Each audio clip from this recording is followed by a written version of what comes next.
अरे, फिर से एक नया चमत्कार हुआ अयोध्या में। सुनने में आया है कि रामलला की मूर्ति में सांसें चलने लगी। ऐसा चमत्कारी दृश्य महसूस करके साक्षात पुजारियों के भी रंगोटे खड़े हो गए। अभी जब आप इस घटना के पीछे का चमत्कार देखेंगे तो आप भी रामलला के दीवाने हो जाएंगे। यदि आप सच्चे राम भक्त और सनातनी हैं, तो इस वीडियो पे जय श्री राम लिखना तो बनता ही है भाई। आज अयोध्या में रामलला को देखकर हर नास्तिक लोगों के होश उड़ गए। बाकी लोगों के बारे में क्या कहें, वे लोग तो खुशी से झूम रहे हैं। आखिर वे लोग झूमे क्यों ना? 5 सालों का इंतजार जो खत्म हुआ है, हर किसी के जबान पर जय श्री राम का नारा है। अब आपके मन में एक सवाल जन्म ले रहा होगा, आखिर रामलला के मूर्ति का रंग काला क्यों है? तो जान लीजिए, रामलला के मूर्ति का निर्माण जिस पत्थर से किया गया, उस पत्थर का नाम श्याम शिला है। इस काले पत्थर को कृष्ण शिला के नाम से भी जाना जाता है। यही वो वजह है कि रामलला की मूर्ति काली है। और इसके पीछे भी एक छोटा सा कारण है कि वाल्मीकि रामायण में प्रभु श्री राम के सांवले रूप का वर्णन किया गया है। बस इसी वजह से इस मूर्ति का निर्माण इस पत्थर से हुआ है। लेकिन इस पत्थर में ऐसा क्या है? इस सवाल का जवाब इस पत्थर के गुणों को देखने से मिल जाएगा। दरअसल रामलला के पूजा के समय दूध से अभिषेक किया गया। अब इस पत्थर के गुण के कारण दूध में किसी तरह का बदलाव नहीं होगा। इस दूध को पीना स्वास्थ्य के लिए हानिकारक भी नहीं होगा। जितना दूध अयोध्या में रामलला को चढ़ाया जाएगा, वो सब दूध बाद में काम में लाया जाएगा। और इतने कीमती पत्थर का हजारों सालों तक कोई बदलाव नहीं होगा। अब हम आपको उस चमत्कार के बारे में बताने जा रहे हैं जो साक्षात रामलला के गर्भगृह में हुआ है। आखिर किस तरह रामलला की मूर्ति में सांस चलने लगी? तो आज के इस वीडियो में बड़ी रहस्यों से पर्दा उठने वाला है और यह चमत्कार साक्षात मुख्य पुजारी ने महसूस की है। वीडियो के अंत तक देखकर आप भी इस चमत्कार को महसूस करने लगेंगे। सत्येंद्र दास जी राम जन्मभूमि के मुख्य पुजारी हैं। वो आज से नहीं बल्कि 32 सालों से रामलला की पूजा करते आ रहे हैं। बाबरी विध्वंस से 9 माह पहले 1992 में रामलला की पूजा के लिए उनका चयन किया गया था। सत्येंद्र दास जी की उम्र अब 80 वर्ष हो चुकी है, लेकिन इसके बावजूद भी उनके स्थान पर दूसरा कोई भी चयन नहीं हुआ, बल्कि सत्येंद्र दास ही मुख्य पुजारी के रूप में नए मंदिर में आज भी रामलला की पूजा करेंगे। उन्होंने 1939 में घटित एक ऐसे चमत्कार के बारे में बताया जिसे देखने के बाद सभी के होश उड़ गए थे। ये घटना उस समय की है जब 23 दिसंबर 1939 में अचानक मस्जिद के अंदर रामलला की मूर्ति प्रकट हो गई। शहर का हर एक शख्स जल्दी से जल्दी राम जन्मभूमि की ओर जाना चाहता था। लोगों में कुतूहल था कि रामलला की जो मूर्ति रहस्यमयी तरीके से विवादित मस्जिद में प्रकट हुई है, वो आखिर दिखती कैसी है। तब कुछ मुस्लिम लोगों ने ये विरोध किया कि मूर्ति को रात के समय कुछ हिंदुओं ने गैर कानूनी तरीके से रख दिया है। तब सत्येंद्र दास जी भी उस आंदोलन का एक हिस्सा थे। उस समय एक बहुत ही बूढ़ी महिला वहाँ मौजूद थी जो हमेशा से ही रामलला को अपने बच्चे के रूप में देखती थी। जब उसने प्रकट हुई रामलला की मूर्ति को देखा तो उस बूढ़ी माँ के आंखों में ममता भर आई। उन्होंने रामलला की मूर्ति को अपने गोद में ले लिया और उन्हें दुलार करने लगी। उनकी आंखों में आंसू थे, मानो कई सालों बाद एक माँ अपने बच्चे से पुनः मिल गई हो। ये नजारा देखकर वहाँ खड़े हिंदुओं की आंखें नम हो गई, लेकिन कुछ विरोधी मुस्लिम पक्ष के लोगों को गुस्सा आने लगा और वे लोग उस बूढ़ी माँ का हंसी मजाक उड़ाने लग गए।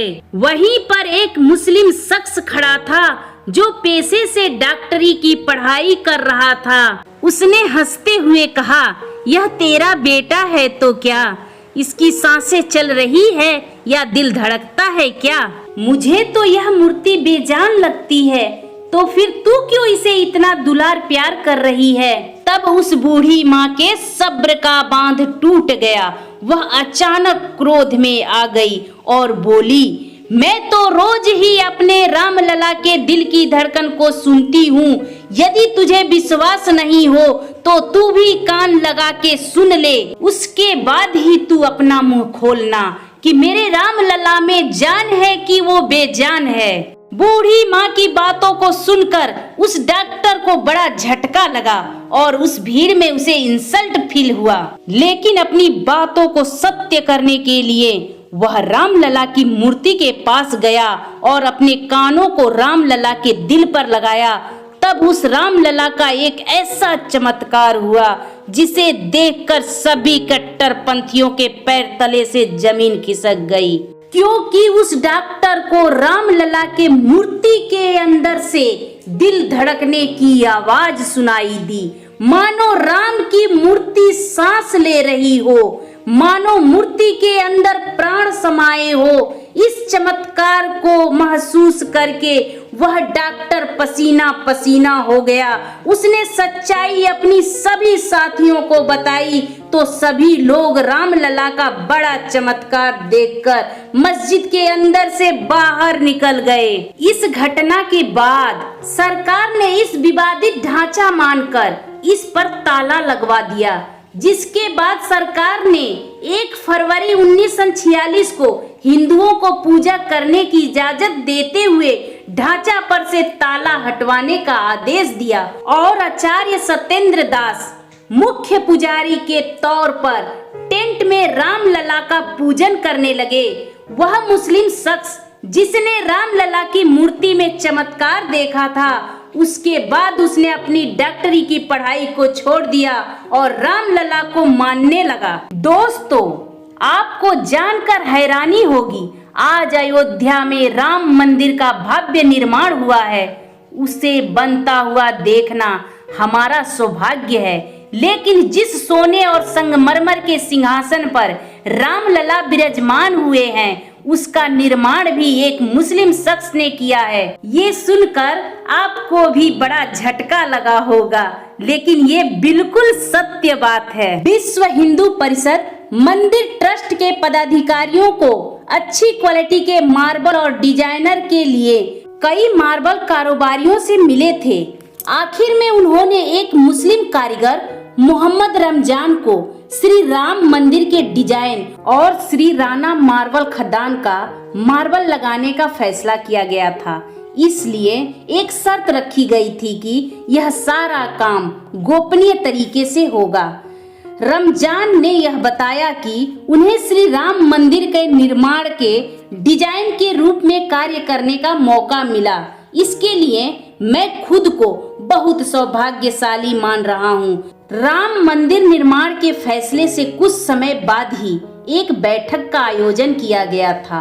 आयोजन में मोहम्मद रमजान को भी बुलाया गया था और मंदिर निर्माण के लिए जिम्मेदारी दी गई थी। उन्हें गर्भगृह में स्थापित होने वाला रामलला के प्रतिमा के लिए सिंहासन बनाने की महत्वपूर्ण जिम्मेदारी दी गई थी। इसके बाद से ही रमजान के परिवार में खुशी की लहर दौड़ गई थी।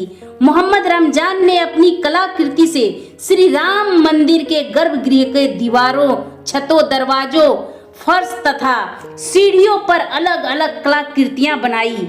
मोहम्मद रमजान के इस कार्यक्रम में 650 से लेकर 700 कारीगर लगे हुए थे। ये सभी पत्थरों पर नक्शाकारी के काम कर रहे थे। 2 मूर्तियों का चयन किया गया, जिसमें एक मूर्ति अरुण योगी राज ने बनाई है, जिसके बारे में आप सभी जानते हैं, लेकिन दूसरी मूर्ति प्रशांत पांडे ने बनाई है। और इस मूर्ति का निर्माण के बाद उनके साथ जो चमत्कार हुआ, उन्होंने हमारे साथ साझा किया। उस चमत्कार को जानकर आपके भी होश उड़ जाएंगे। उन्होंने बताया कि रामलला की मूर्ति को गढ़ रहे थे, तब अचानक से उनके पास एक संत आए। वो संत जिस कुर्सी पर बैठे थे मैंने उनका नाम पूछा, लेकिन वे अपना नाम नहीं बताए। कुछ देर बाद जब वे चले गए, तब मैं उस कुर्सी पर बैठा। कुर्सी पर बैठते ही मुझे अचानक से इतना ऊर्जा प्राप्त हुई कि मैं आप लोगों को बता नहीं सकता। उन संत की बातों से मुझे बहुत प्रेरणा मिली। वे कहते हैं, मुझे ऐसा आभास हुआ जैसे श्री हनुमान जी ही आए थे। आप चाहे तो गूगल पर सर्च मारकर आप भी उनकी आप बीती पढ़ सकते हैं। प्रशांत के पिता सत्यनारायण पांडे ने बताया कि रामलला की मूर्ति बनाने में 7 महीना लगे। ऐसा लगा पीढ़ियों की यात्रा हो गई। सफर ऐसा रहा जैसे प्रभु श्री राम हमसे चर्चा कर रहे हो। हमें ऐसा लगता था प्रभु हमसे बातें करते थे। उनका चंचल भाव नजर आता था। धर्म ग्रंथों में अयोध्या को देवताओं का नगर कहा जाता था, क्योंकि जब प्रभु श्री राम यहाँ पर लीला रचने के लिए जन्मे थे, तब उनकी इस लीला को अपनी आंखों से देखने के लिए कई देवी देवताओं ने यहाँ पर अपना जन्म लिया था और वे उन्हें अपना राजा मानते थे।